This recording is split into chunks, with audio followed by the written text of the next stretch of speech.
Hola a todos y bienvenidos a un nuevo imperdible PROMIR sobre las valvulopatías dentro de la asignatura de cardiología. Como sabéis, es un tema bastante denso, pero sí que tenemos que dominar porque hacen bastantes preguntas, así que vamos a intentar resumirlo y repasar y destacar los conceptos más importantes que no se nos pueden olvidar de cara al examen. Yo soy Neus Saloni, residente de pediatría del Hospital Universitario de Navarra, y espero que este vídeo os sea de gran utilidad. Antes de empezar, recordaros que tenéis una videoclase mucho más extensa, mucho más detallada, realizada por el doctor Miguel Castillo, que la verdad que os recomiendo muchísimo si tenéis tiempo para que tengáis una idea pues mucho más amplia, una visión más detallada de lo que es este tema, ¿vale? Porque yo solo me voy a centrar en los aspectos más básicos. A modo de introducción, recordar que la estenosis es aquella disminución patológica del orificio valvular, mientras que la insuficiencia sería todo lo contrario, es aquella válvula que no cierra herméticamente, ¿vale? Que se queda un poquito más abierta. Las valvulopatías más frecuentes son la insuficiencia mitral y la estenosis aórtica, y la causa suele ser el deterioro proyectivo de la válvula, ¿no? Debido a un envejecimiento. Tendremos, por lo tanto, y en general, pacientes más bien mayores. En cuanto a la clínica, habrá un cuadro clínico inespecífico de insuficiencia cardíaca, que en el caso de valvulopatías izquierdas asociaremos disnea, y en las derechas sí que es verdad que hay que tener en cuenta que raramente van aisladas, que suelen ir acompañadas de algo más, en general una valvulopatía izquierda, y por lo tanto va a predominar esa clínica del lado izquierdo. En cuanto al diagnóstico, es súper importante la auscultación cardíaca porque vamos a auscultar un soplo, obviamente que va a depender de la precarga. En general, si aumenta el retorno venoso, va a aumentar el soplo, y si disminuye el retorno venoso, va a disminuir el soplo. Esto es así siempre, excepto, y nos lo tenemos que saber, en la miocardiopatía hipertrófica y en el prolapso mitral. Una maniobra que hay que tener en cuenta es la maniobra de Rivero Carballo, que es que aumenta el soplo con la inspiración, ¿vale? Que esto es muy típico de las valvulopatías derechas. En la estenosis, acordaros que habrá soplo mientras la válvula esté abierta porque no se abre bien, y en la insuficiencia habrá soplo cuando la válvula en teoría le toque estar cerrada, porque como no cierra bien se escapará flujo, ¿vale? Aquí os dejo una tablita, ¿vale? Que por ejemplo la válvula aórtica, que se escucha en el segundo espacio intercostal, igual que la en general con la pulmonar, ¿vale? Acordaros que en sístole la válvula tiene que estar abierta, pero como hay una estenosis, habrá soplo, y en diástole estará cerrada, por lo tanto solo la escucharemos en el caso de que haya una insuficiencia. En cambio, la válvula mitral y la tricúspide será un poquito al revés, ¿no? Si la en sístole tienen que estar cerradas, por lo tanto el soplo que escucharemos será de insuficiencia, y en la diástole, que tiene que estar abierta, hablaremos de estenosis.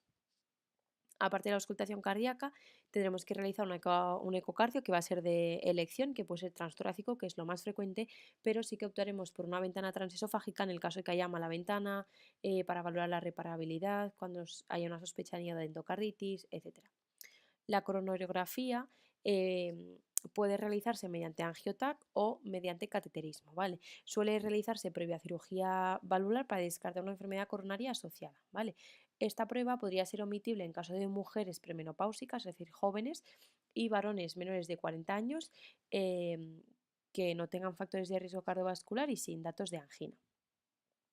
También vamos a poder hacer un estudio hemodinámico y una prueba de esfuerzo, ¿vale? Para ver un poquito la gravedad de los síntomas y de la valvulopatía. Finalmente, el tratamiento. Es importante tener en cuenta que a rasgos generales el tratamiento médico no mejora la supervivencia ni detiene la progresión, porque al ser un programa mecánico necesitaremos una intervención mecánica, ¿vale? Una intervención quirúrgica. En las insuficiencias valvulares, como concepto, acordaros que la reparación es mejor que la sustitución, ¿vale? Y en el caso de que haya un elevado riesgo quirúrgico, vamos a optar por una intervención percutánea, ¿vale? Y luego, en el caso de las estenosis, de la mitralidad pulmonar, vamos a optar por una valvuloplastia percutánea con balón para abrir esa válvula, pero solo en el caso de que no haya depósitos de calcio, ¿vale? Si hay depósitos de calcio, que la válvula esté calcificada, no se podrá hacer esta valvuloplastia. Vamos a empezar con la etiología, ¿vale? De las valvulopatías izquierdas, que vamos a ser en lo que más nos vamos a centrar, y luego haremos una rápida pincelada de las derechas, ¿vale? Entonces, en cuanto a la etiología de la estenosis aórtica, es degenerativa por depósito de calcio. También es muy frecuente en el caso de los jóvenes que sea una válvula bicúspide, pero también hay otro origen, ¿no? Que puede ser congénito y reumático.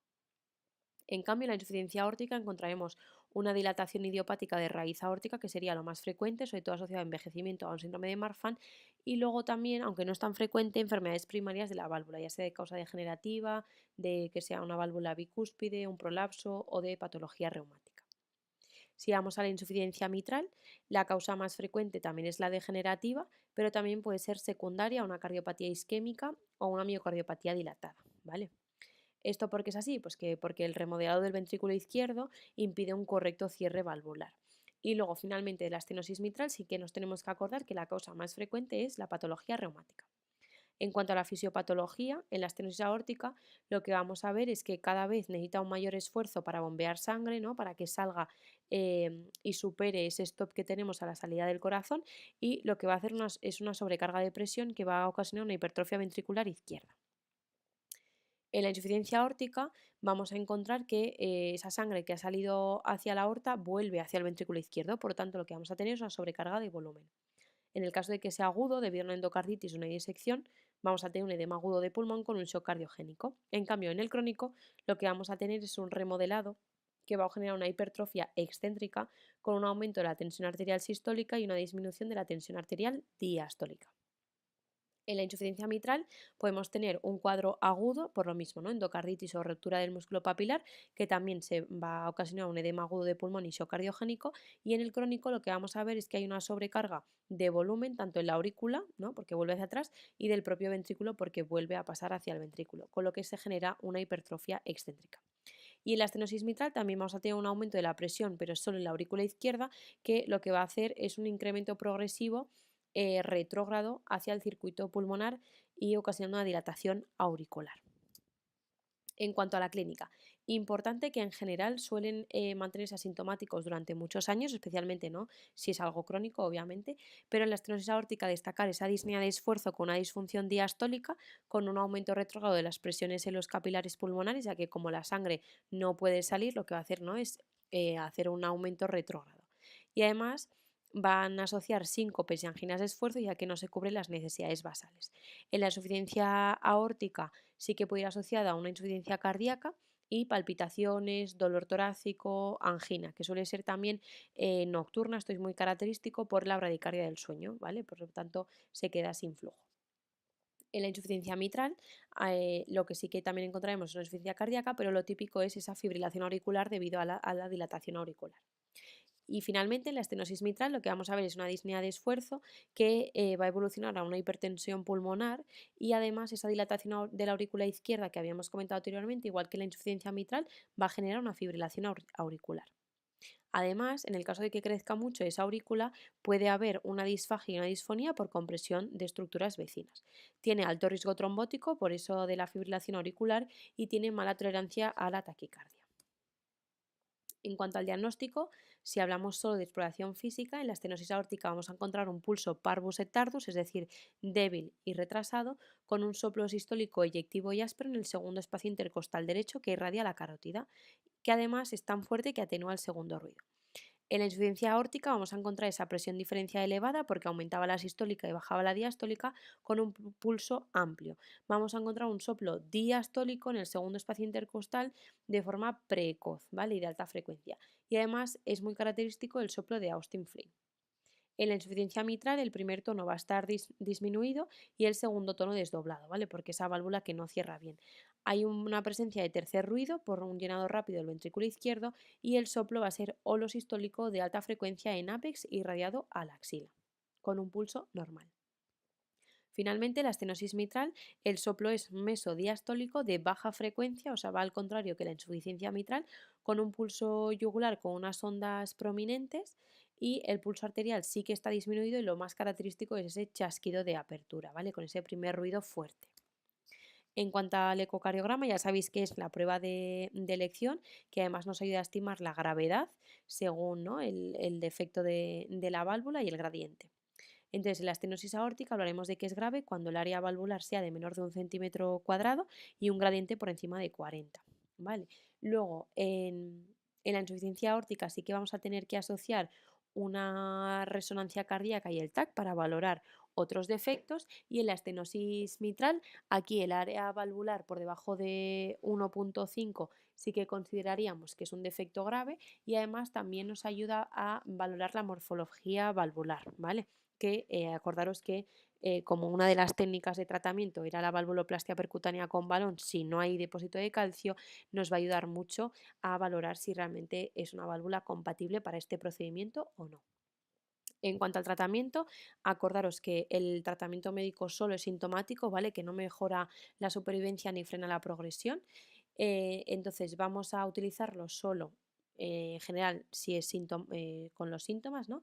Entonces la estenosis aórtica lo que tenemos que vigilar es que no nos podemos pasar con los diuréticos por el bajo gasto. Entonces en la corrección quirúrgica vamos a optar por la sustitución en casos de pacientes menores de 75 años y con riesgo quirúrgico bajo y en el caso contrario, es decir, pacientes más mayores y con riesgo quirúrgico alto, vamos a utilizar por una TAVI, ¿vale? Y luego, en el caso de que sean niños, jóvenes o un adulto en situación paliativa, vamos a utilizar la valvuloplastia con balón. En cuanto a la insuficiencia aórtica, de elección los IECAS y los ARA2, lo más característico es utilizar una cirugía de David, que es una sustitución de toda la raíz aórtica y preservando la válvula aórtica. En el caso de que eso no sea posible, utilizaremos una prótesis, ¿vale? Que esa sería la operación de Bentall, que es la sustitución de la raíz aórtica y la válvula aórtica por un tubo valvulado. En la insuficiencia mitral tendremos que plantearnos el tratamiento médico, obviamente en los casos sintomáticos, pero también si tenemos una fracción de eyección disminuida por debajo del 30%. Lo ideal sería hacer una reparación de la válvula y, en el caso de que no se pueda, optar por una prótesis, ¿vale? En el caso de que el riesgo quirúrgico sea alto, lo que vamos a hacer es una reparación percutánea con un MitraClip. Y en la estenosis mitral, aparte de plantearnos el tratamiento médico cuando estén sintomáticos, acordaros que de elección, si no hay depósitos de calcio, es una valvuloplastia percutánea con balón, ¿vale? Pero no vamos a poder hacer, aparte de si hay calcificación, en el caso de patología reumática, que haya un trombo asociado o una insuficiencia mitral moderada grave, ¿vale? En el caso de que no sea posible, optaremos por una sustitución valvular. ¿Y cuándo vamos a hacer la intervención quirúrgica? Bueno, pues si hay síntomas muy marcados, una disminución de la fracción de eyección, cuando haya una caída de la sistólica por encima de 20 miligramos de mercurio en el caso de una prueba de esfuerzo, si ya tenemos que hacer una cirugía cardíaca por otro motivo, pero es importante, y esto nos lo pueden preguntar en el examen, que en la estenosis aórtica vamos a ver que una cirugía electiva en estenosis aórtica severa en pacientes asintomáticos mejora el pronóstico, ¿vale? Esto hay que tenerlo en cuenta porque antes solo se operaba los sintomáticos y ahora hemos visto que en los asintomáticos, en el caso de que sea severa, mejora el pronóstico. En la insuficiencia aórtica vamos a optarnos por la cirugía en el caso de que sea grave de forma aguda, obviamente, también en la crónica se asocia a síntomas y cuando haya una disfunción sistólica del ventrículo izquierdo o una dilatación grave en el caso de que, o sea, a pesar de que estén asintomáticos, ¿vale? Y luego la insuficiencia aórtica también la tenemos que operar en el caso de que haya una dilatación de la aorta ascendente por encima de 55 o 50 si es un paciente con síndrome de Marfan. En la insuficiencia mitral lo que vamos a hacer es operar en aquellos pacientes sintomáticos antes de que no esté muy afectado el ventrículo izquierdo, es decir, si ya tenemos una FEBI por debajo del 30% ya llegamos tarde y por lo tanto no lo vamos a hacer y vamos a optar por aquellos pacientes, ¿no?, en el que pues estén asintomáticos con una FEBI por debajo del 60% pero no inferior al 30 o un diámetro telesistólico superior a 45 milímetros. Y la estenosis mitral vamos a operar a los sintomáticos y a los asintomáticos con un área valvular inferior a 1,5, ¿vale? Acordaos que ese era el criterio de gravedad, con alto riesgo embólico o con una descompensación hemodinámica, ¿vale? Entonces aquí os dejo una tabla comparativa de las cardiopatías, perdona, de las valvulopatías izquierdas. Acordaros las causas principales, ¿no? Sobre todo la estenosis aórtica degenerativa, la insuficiencia aórtica, la dilatación de la raíz aórtica, sobre todo el síndrome de Marfan, acordaros, la insuficiencia mitral, que puede ser crónica o aguda, sobre todo, ¿no? Pues una afectación por un infarto, una endocarditis, y la estenosis mitral, que es la que es reumática, ¿vale? Estas suelen asociar disnea más menos clínica de insuficiencia cardíaca, la estenosis aórtica, acordaos de los síncopes bruscos, Y la disnea de esfuerzo, la insuficiencia aórtica, esos latidos en el cuello y esa no tolerancia a la bradicardia nocturna y de la insuficiencia mitral y de la estenosis, pero sobre todo de la estenosis, acordados de la fibrilación auricular, ¿vale? En la exploración física, acordaros que la estenosis aórtica, el soplo sistólico eyectivo, un pulso parvus et tardus. En la insuficiencia, el pulso es diastólico con esa presión diferencial elevada porque aumenta la sistólica, baja la diastólica. La insuficiencia mitral es un soplo holosistólico en ápex que irradia a axila con ese tercer ruido, y la estenosis mitral es un soplo mesodiastólico en apex con un primer tono fuerte y con ese chasquido de apertura, ¿vale? Acordaos que el tratamiento médico no mejora el pronóstico ni frena la progresión, pero sí que lo utilizaremos como alivio sintomático, y que la cirugía será el tratamiento definitivo, sobre todo en sintomáticos o aquellos que asocian una disfunción ventricular, ¿vale? Acordaros que la estenosis mitral será de elección la valvuloplastia con balón, siempre que no sea eh, un depósito de calcio, ¿vale? Vamos a pasar ahora a otro tipo de valvulopatías, destacar el prolapso mitral, que es la protusión de uno o los dos velos de la válvula mitral hacia la aurícula durante la sístole, ¿vale? Sobre todo a expensas del velo posterior. La etiología suele ser lo más frecuente del síndrome del prolapso de la válvula mitral, que sobre todo en mujeres jóvenes de curso benigna, pero en varones suele ser una valvulopatía mixomatosa, que se llama, con mayor riesgo de una insuficiencia mitral grave, y además también se puede asociar con enfermedades del tejido conjuntivo, como sería el síndrome de Marfan. La clínica suele estar asintomáticos durante mucho tiempo, como el resto de valvulopatías izquierdas, pero si da síntomas puede ser fatiga, palpitaciones, síncopes y dolor torácico atípico, con riesgo tromboembólico aumentado. Además, es frecuente que asocie una insuficiencia mitral leve, pero en algunos casos incluso la mitad puede ser moderado o grave. Diagnóstico: vamos a encontrar la exploración un clic mesosistólico por ese prolapso de la válvula, y puede asociar o no un soplo telesistólico en función del grado de insuficiencia mitral, ¿vale? Es importante acordarse que es una de las excepciones y es un soplo que aumenta con maniobras que reducen la precarga, ¿vale? Igual que la miocardiopatía hipertrófica. Y finalmente, el tratamiento suele ser médico, de elección los betabloqueantes. Y os dejo una tabla de las valvulopatías derechas, que ya hemos dicho que íbamos a pasar súper rápido, y vamos a destacar algunas cosas. La insuficiencia tricuspide, la causa primaria puede ser una endocarditis, acordados del paciente uso de drogas por vía parenteral, pero lo más frecuente es que sea secundaria a una dilatación de cavidades derechas. La clínica suele ser asintomática, pero puede asociar algún tipo de síntomas en el caso de que haya otras valvulopatías asociadas, ¿vale? Presentando sobre todo pues, la insuficiencia cardíaca derecha. En cuanto a la exploración física, sí que suele asociar una distensión yugular con ondas V prominentes. El soplo es holosistólico de alta frecuencia en región parestera en el cuarto espacio intercostal, que aumenta con la inspiración, ¿vale? Que es el signo de Rivero Carballo. Diagnóstico, como siempre, ya lo veis, ecocardiograma. Y el tratamiento, si es de causa primaria, es decir, una endocarditis, lo que vamos a poner es una prótesis biológica. Y si es secundaria, lo que vamos a hacer es una anuloplastia para corregir el defecto. En pacientes de alto riesgo quirúrgico vamos a hablar de procedimientos percutáneos, pero es importante que hacer este tratamiento quirúrgico siempre antes de que haya una disfunción del ventrículo derecho, ¿vale? Si no, vamos a llegar tarde, igual que en las izquierdas.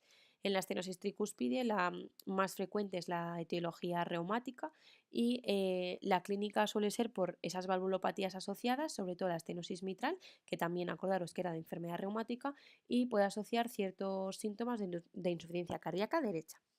En la exploración física vamos a encontrar una onda A prominente en pulso yugular y el soplo diastólico que aumenta con la inspiración, también signo Carballo, ¿vale? Acordaros que las derechas tienen el signo del Rivero Carballo.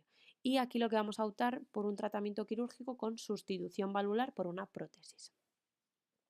En el caso de las estenosis pulmonares es sobre todo frecuente en cardiopatías congénitas, y la clínica nos la va a dar, ¿no?, esa etiología de base. En la exploración física vamos a encontrar un clic protosistólico asociado a un soplo sistólico eyectivo en el borde external izquierdo alto, y aquí vamos a optar por la valvuloplastia percutánea con balón.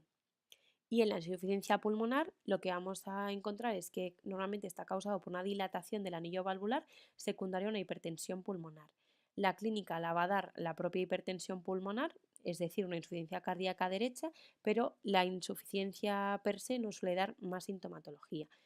Aquí el soplo que encontramos va a ser diastólico en tercer o cuarto espacio intercostal, y aquí lo que vamos a encontrar es el soplo de Graham-Still si hay una hipertensión pulmonar grave asociada. Y el tratamiento de elección es quirúrgico mediante reparación. Y como conclusiones, simplemente destacar que si estamos ante un varón de edad avanzada con clínica de síncopes bruscos y disnea de esfuerzo con un soplo eyectivo irradiado a carótidas, un pulso débil y retrasado, es decir, parvus et tardus, tendríamos estenosis aórtica. En el varón con presión diferencial elevada, es decir, mucha sistólica, baja la diastólica, con clínica de esfuerzo, latido en el cuello, palpitaciones y dolor torácico que asocia un pulso amplio y un soplo sistólico eyectivo, con un tercer ruido vamos a hablar de insuficiencia aórtica.